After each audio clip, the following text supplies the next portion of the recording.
Les cérémonies du 11 novembre en Haute-Tinée, à Isola, Saint-Dalmas-le-Sauvage et Saint-Étienne-de-Tinée. Je vous ai fait un petit montage où vous allez voir les trois en même temps. Là, nous sommes donc à Isola.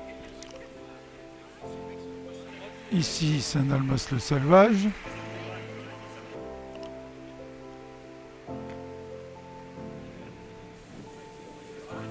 Les autorités. Le monument aux morts de Saint-Dalmas-le-Sauvage. Et ici, Saint-Étienne-de-Tinée.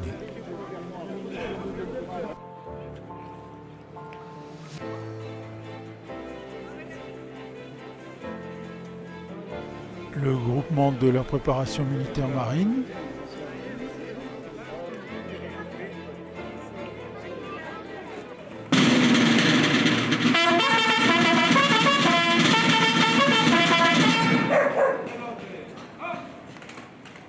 Attention pour les couleurs. Envoyez.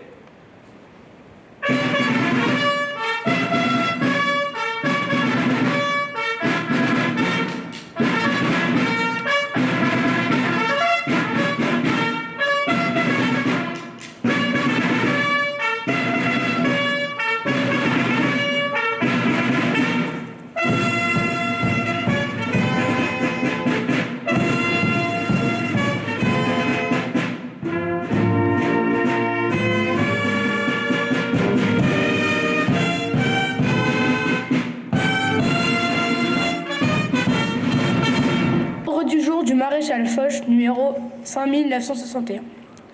Le 12 novembre 1978, le maréchal Foch adressait de son quartier général de Sénil ce message aux armées. Officiers, sous-officiers et soldats des armées, alliés après avoir résolument arrêté l'ennemi, vous l'avez pendant des mois avec une foi et une énergie inlassable, attaqué sans répit. Vous avez gagné la plus grande bataille de l'histoire, sauvé la cause la plus sacrée, la liberté du monde. Soyez fiers d'une gloire immortelle. Vous avez paré vos drapeaux, la postérité vous garde sa reconnaissance. Le 11 novembre 1918 annonçait la fin des combats que personne n'osait plus espérer. Cette date mettait fin au long cortège de morts, de blessés, de mutilés, de traumatisés, de veuves et d'orphelins qui accompagnaient la Grande Guerre depuis plus de 4 ans.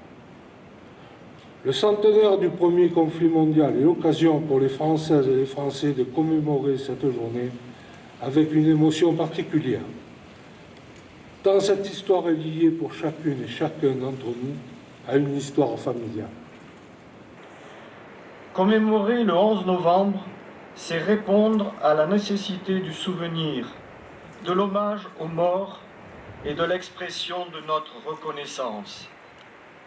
L'année mémorielle 2017 en sera une nouvelle occasion, alors que nous nous apprêtons à commémorer l'offensive du chemin des Dames, à témoigner notre amitié aux États-Unis, entrés en guerre le 6 avril 1917, et aux Canadiens, qui se sont illustrés dans la prise de Vimy le 9 avril de cette même année. Commémorer le 11 novembre, c'est aussi comprendre les droits des anciens combattants hérités de cette guerre et l'indispensable structure d'aide, de soutien et d'accompagnement.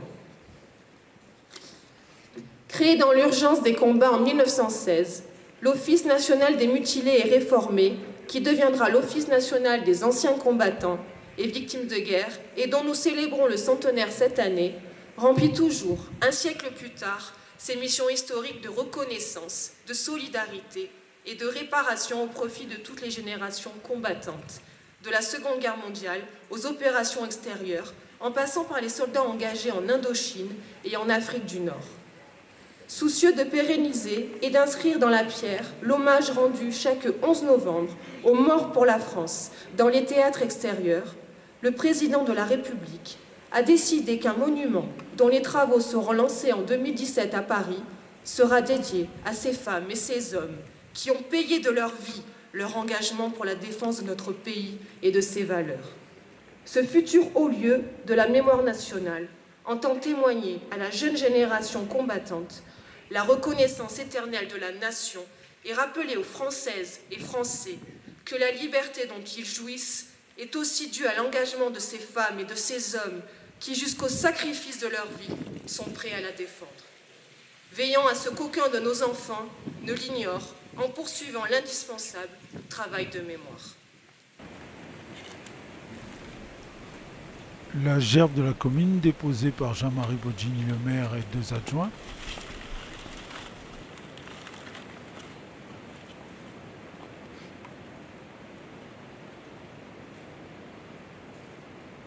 La gerbe du conseil départemental déposée par Caroline Miglior et Serge Covin.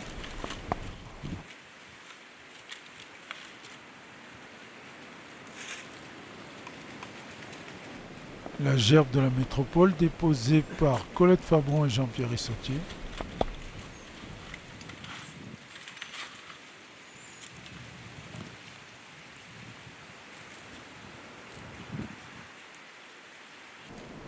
La gerbe du département déposée par Marine Brenier et le petit Joubert.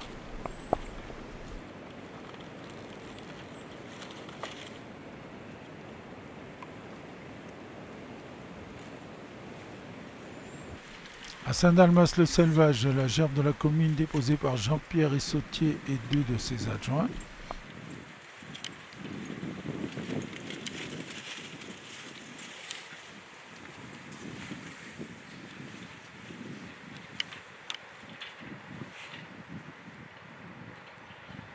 La gerbe du conseil départemental déposée par Caroline Miglior et le petit Pierre.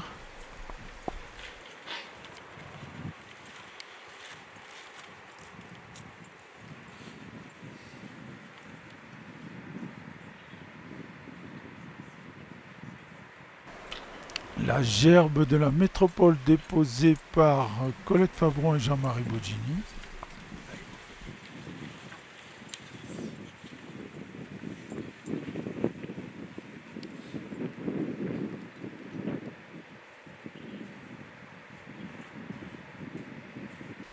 La gerbe du département déposée par Marine Brenier et le président des anciens combattants.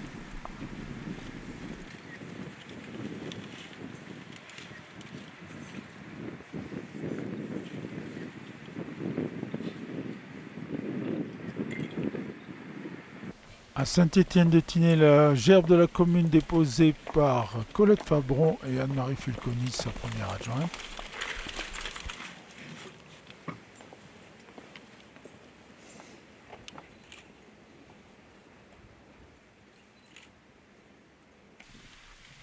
La gerbe du conseil départemental déposée par Caroline Miglior et le président des anciens combattants.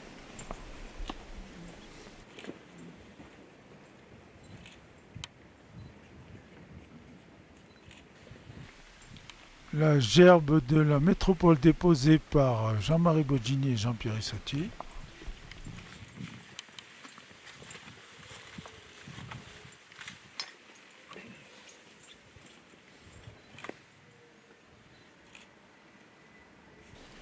La gerbe du département déposée par Marine Brenier et les 2 enfants.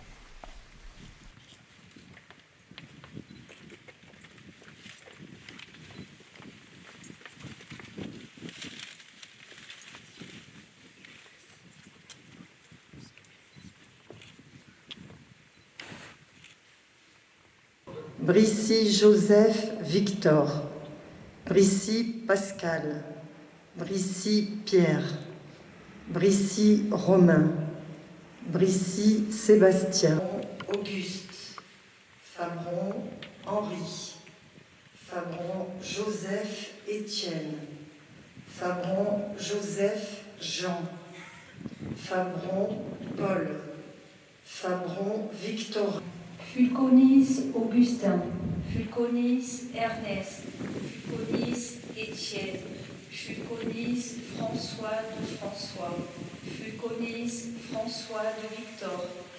Miglior François, Miglior Ignace, Miglior Pierre, Morello Jean, Mosca Félix, Muris Antoine, Muris François.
Mesdames et messieurs, le 11 novembre est la date choisie par notre République pour la commémoration de la terrible épreuve qu'elle a dû endurer il y a maintenant un siècle.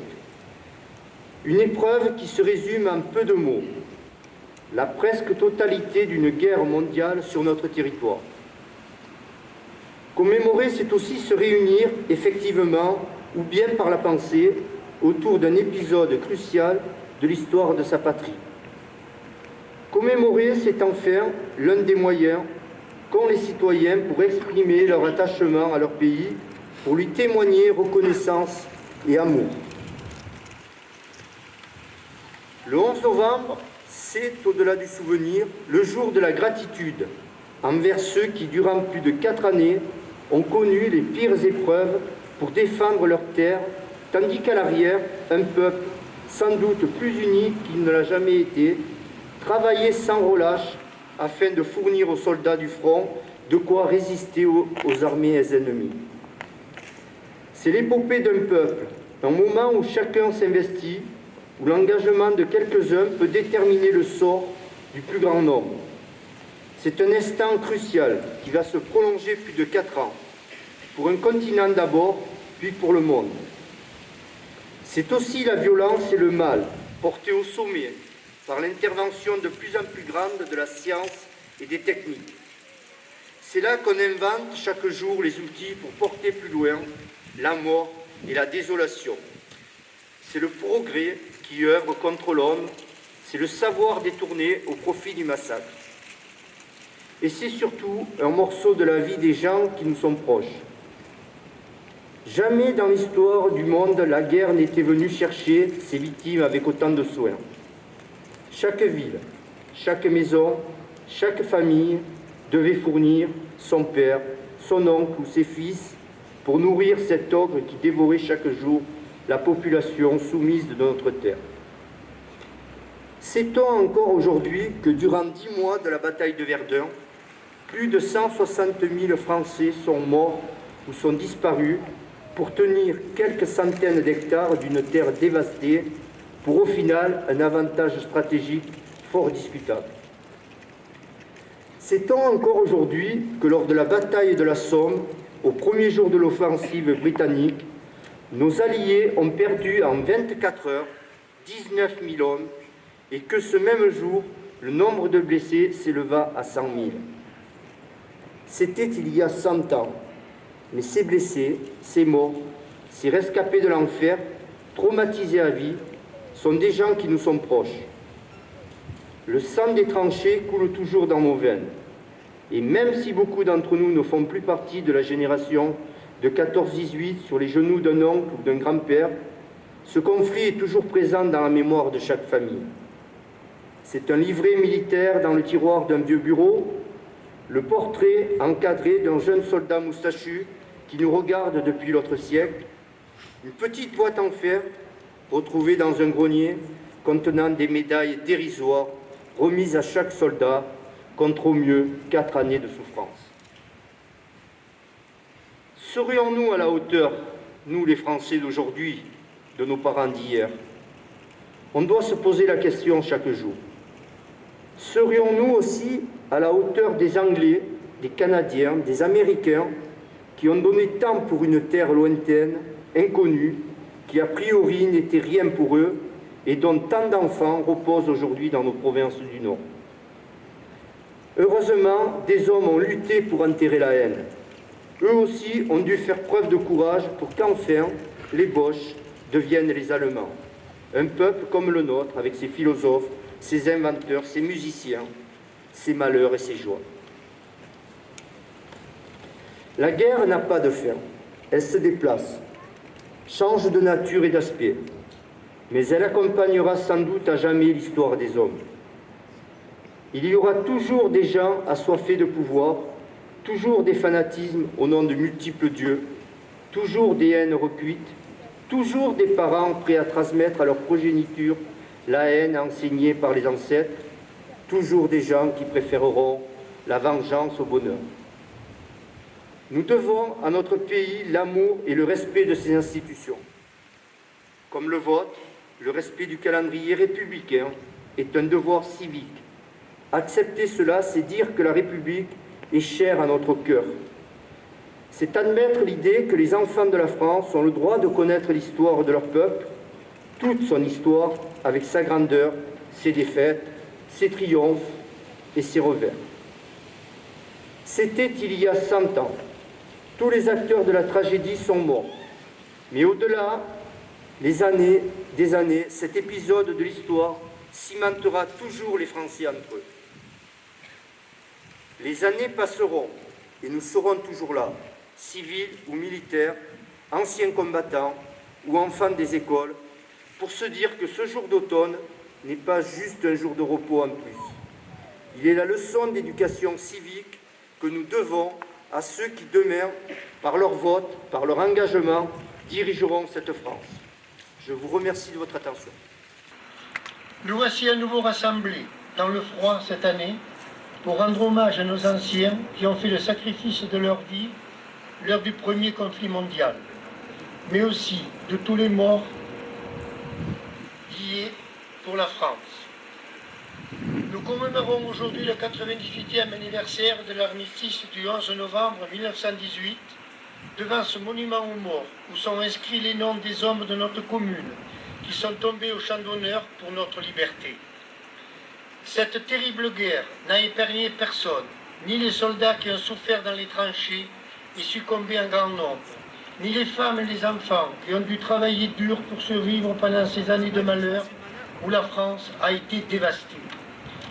Nous sommes la dernière génération à avoir entendu le récit de cette guerre par ceux qui l'ont faite. C'est pourquoi le devoir de mémoire nous incombe. Ces soldats ont droit à toute notre reconnaissance et notre admiration pour leur dévouement, leur acharnement souvent jusqu'au sacrifice suprême.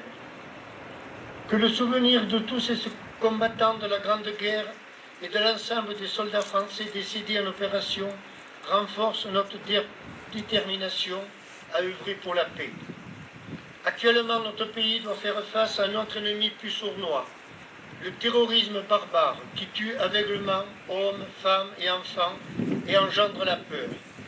Les attentats de Paris, les assassinats et l'atroce carnage le 14 juillet, jour de notre fête nationale à Nice, en sont les tristes exemples. Nous avons aussi une pensée pour toutes ces victimes. Et je vous remercie tous, les personnalités et autorités présentes à cette cérémonie du souvenir, et vous tous qui êtes venus rendre hommage à nos soldats. Merci à tous. Chères Stéphanoises, chers Stéphanois, mesdames et messieurs, chers amis, parce qu'un homme sans mémoire est un homme sans vie, Un peuple sans mémoire est un peuple sans avenir.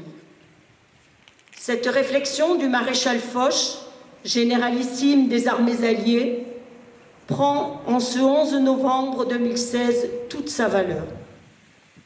Il y a des dates dans notre histoire qui ont une importance capitale et qui sont le ciment de notre nation. C'est pourquoi, en ce 11 novembre 2016, nous sommes ici, devant le monument aux morts de notre village, pour commémorer le 98e anniversaire de la fin de la Première Guerre mondiale de 14-18. Presque 100 ans après l'armistice du 11 novembre 1918, notre mémoire collective garde encore le souvenir de la meurtrissure de ce conflit, dont la violence et la durée ont traumatisé pour toujours le continent européen. Au cœur de l'enfer glacial des tranchées, sous le sombre éclat de la lune rougeoyante, nos poilus nous ont donné une exceptionnelle leçon de dévouement, de dépassement, d'humanisme et de fraternité. Pour notre nation, pour ces hommes, ces femmes mobilisés à l'arrière du front, qui n'ont jamais cessé d'animer, même au pire moment, le feu de la liberté et de l'espérance et la promesse de lendemains heureux. Je veux leur exprimer ici, à Saint-Étienne-de-Tinée, toute notre reconnaissance. Je pense particulièrement au courage des enfants du village qui sont tombés au front ou qui ne sont jamais revenus. Certains sont revenus bouleversés et ils sont très nombreux. Notre village a payé un lourd tribut, 109, à cette guerre, comme en témoigne le monument aux morts. Ce conflit a changé à jamais notre histoire. Pour la première fois, les peuples d'Europe, d'Amérique, d'Asie, du Moyen-Orient furent plongés ensemble dans la longue nuit de la guerre. Ainsi, le 11 novembre puise toute sa signification dans l'absolu devoir de mémoire que nous devons pérenniser et devient, sans rien retirer aux autres jours de commémoration, le jour de recueillement et de reconnaissance pour tous les soldats tombés au champ d'honneur pour nous permettre de vivre en paix. Cette paix est pourtant fragile. L'humanité ne s'est jamais débarrassée des oripeaux de la guerre, de la xénophobie, du nationalisme et des égoïsmes meurtriers. Le fracas des armes, même atténué, résonne encore à nos oreilles. Alors que notre siècle débute à peine, notre armée multiplie les interventions là où la barbarie menace de l'emporter, là où les droits de l'homme chancellent sous le poids de la haine. Et je pense à nos soldats qui risquent leur vie pour préserver la paix. Je veux saluer le sacrifice passé et présent de tous ces soldats qui bravent le danger pour préserver la liberté partout dans le monde. Le temps des héros n'est pas révolu. Ils sont nombreux encore, ceux dont la noblesse du dévouement appelle de notre part une immense gratitude. J'ai toujours éprouvé une foi inébranlable en l'humanité, en sa capacité à surmonter ses déchirures et ses plaies, pour favoriser l'avènement d'un monde meilleur, de paix et de prospérité. Mais cette noble ambition ne peut s'établir sans l'impérieuse nécessité de commémoration. Une nation amnésique de ses heures les plus sombres s'oublie comme nation. La mémoire nationale n'est ni repentance, ni souffrance, ni fascination morbide pour le passé. Elle est ce qui lie nos aînés avec les plus jeunes. Elle est transmission, héritage. Elle est l'esprit de la France, l'encre avec laquelle s'écrit le roman national. Ce souvenir doit être vivant, alerte, tourné vers le passé autant que vers l'avenir. Et je voudrais remercier chaleureusement les anciens combattants présents parmi nous pour leur remarquable travail de mémoire et de transmission. Enfin, je vous remercie également d'être venus si nombreux pour rendre l'hommage de la nation et de notre village que nos morts méritent. Vive la paix, vive la République et vive la France. Je vous remercie. Ce 11 novembre, comme nous le faisons chaque année en commémorant l'armistice de la guerre 14-18, nous rendons hommage aux Français qui ont donné leur vie pour la patrie. Je suis aujourd'hui à Saint-Dalmas-le-Selvage pour partager cet instant de recueillement autour de notre députée Marine Brenier, autour des Saint-Dalmatiers, de leur maire et conseiller métropolitain Jean-Pierre Issautier, entouré de son conseil municipal. Et je salue également les autres maires ici présents, Colette Favron, le maire de Saint-Étienne-de-Tinée et vice-président de la métropole, et Jean-Marie Boggini, le maire d'Isola et conseiller métropolitain. Déposer cette gerbe au pied de ce monument aux morts et le faire au nom du président du département, Éric Ciotti, que je représente aujourd'hui, est pour moi un honneur. Et en m'inclinant devant ce monument aux morts, je pense bien évidemment à ces hommes qui, pendant la Grande Guerre, ont quitté leur village, leur famille et sont partis au combat pour défendre un idéal. Mais je pense également à toutes ces personnes qui ont péri au cours de ces derniers mois sur le sol français, victimes des attentats qui ont endeuillé notre pays. Cette cérémonie patriotique a bien évidemment aujourd'hui une teneur particulière. L'année dernière, nous étions ensemble le 11 novembre, sans imaginer que 2 jours après, le 13 novembre, la jeunesse serait prise pour cible à Paris. Le 14 juillet dernier, nous étions à nouveau réunis au pied de ce monument aux morts, comme nous le faisions chaque année, pour célébrer notre devise, liberté, égalité, fraternité. Et le soir même, l'indicible s'est produit. 86 personnes, des hommes, des femmes, des enfants, de tout âge, de toute nationalité, de toute confession, ont trouvé la mort alors qu'ils venaient regarder en famille un magnifique feu d'artifice sur notre promenade des Anglais. Désormais, chaque cérémonie patriotique aux côtés de nos anciens combattants et porte-drapeaux que je salue sera empreinte de ces souvenirs douloureux. Des milliers de familles à jamais meurtries.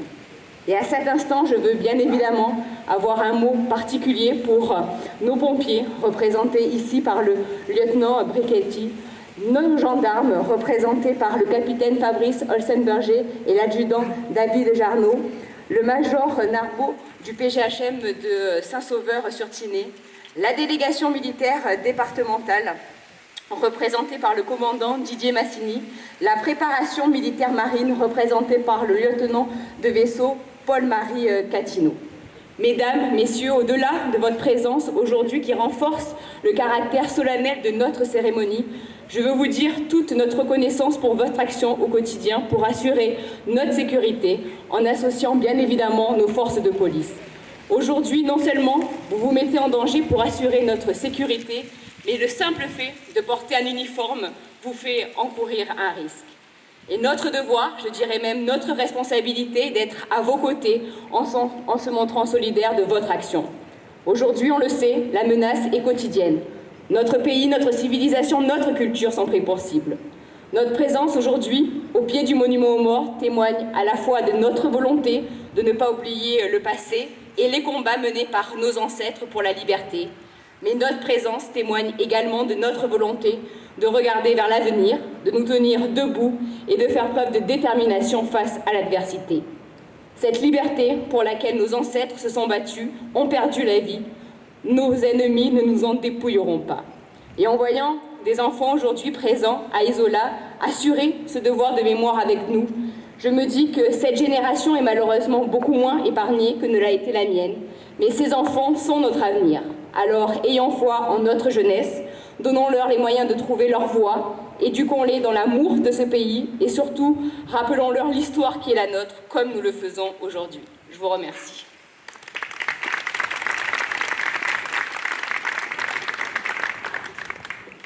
Mesdames et messieurs, chers amis, l'année 2016 est résolument riche en émotions. Alors que nous portons encore le deuil du drame survenu à Nice le 14 juillet, nous célébrons aujourd'hui la fin de la Grande Guerre et rendons hommage aux hommes et femmes qui se sont sacrifiés pour notre liberté. Ces heures sombres vécues par notre pays au début du siècle dernier, nous les commémorons chaque année en ce jour de recueil et de souvenir. Il y a 98 ans, les Alliés et l'Allemagne vaincue signaient le traité historique qui mit fin à la Première Guerre mondiale.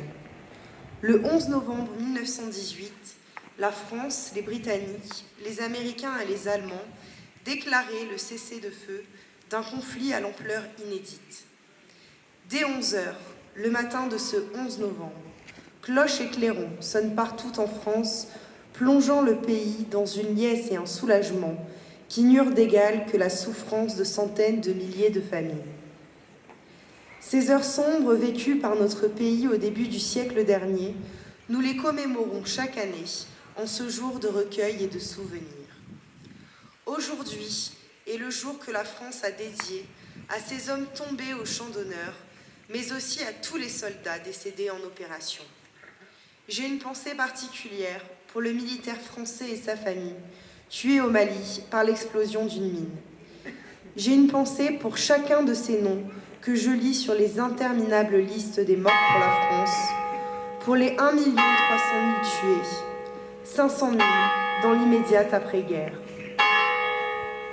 presque 2 millions d'hommes et plusieurs générations sacrifiées.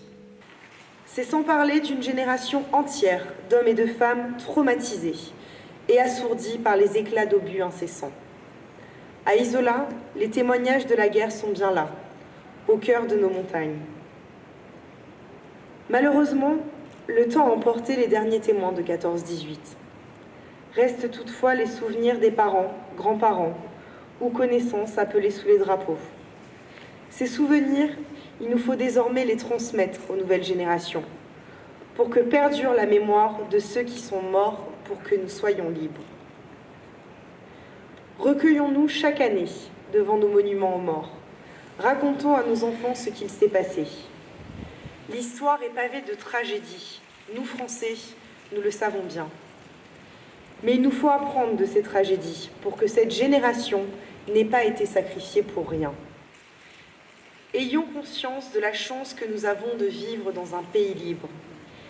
Ayons conscience que cette liberté ne nous est pas due, mais que d'autres avant nous l'ont payée de leur sang. Vous en conviendrez, ne peut être le 11 novembre des années précédentes.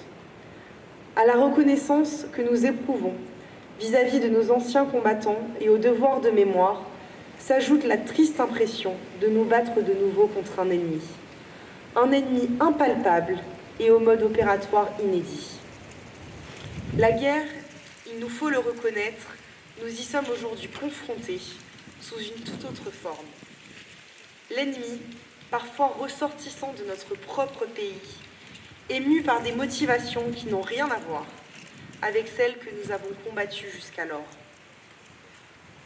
En ce 11 novembre, mes pensées vont aussi aux victimes de l'attentat du 14 juillet, pour celles de Charlie, du Bataclan, de Bruxelles, pour tous les innocents qui paient de leur vie leur appartenance religieuse ou ethnique, parfois même le simple fait de se trouver au mauvais endroit, au mauvais moment.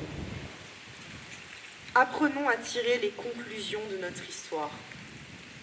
Nous devons continuer de resserrer nos liens avec les pays amis de la France.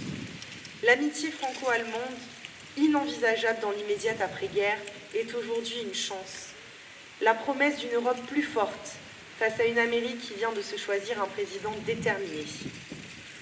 Nous devons à nos aïeux qui ont tant souffert de faire perdurer ce lien solide en commençant par nous souvenir ensemble de ce passé qui nous unit. À la jeunesse d'Isola, celle qui n'a pas connu les heures sombres de 14-18, je veux lui dire de ne pas tourner le dos à son passé. Je veux lui dire d'entretenir le souvenir de cette guerre qui a bouleversé l'ordre du monde, comme notre pays entretient la flamme sous l'arc de triomphe, la flamme qui veille sous la tombe du soldat inconnu, celle que l'on ravive tous les soirs, et ce, depuis 1923. À tous ceux dont le sens de tout ceci échappe, pour qui la bataille de Verdun ou de la Somme ne sont que des chapitres dans les livres d'histoire, je vous demande de penser à ce qu'aurait pu être la France si tant de Français n'avaient pas répondu présent. Lisez, échangez avec vos aînés, car savoir, c'est souvenir. Merci beaucoup.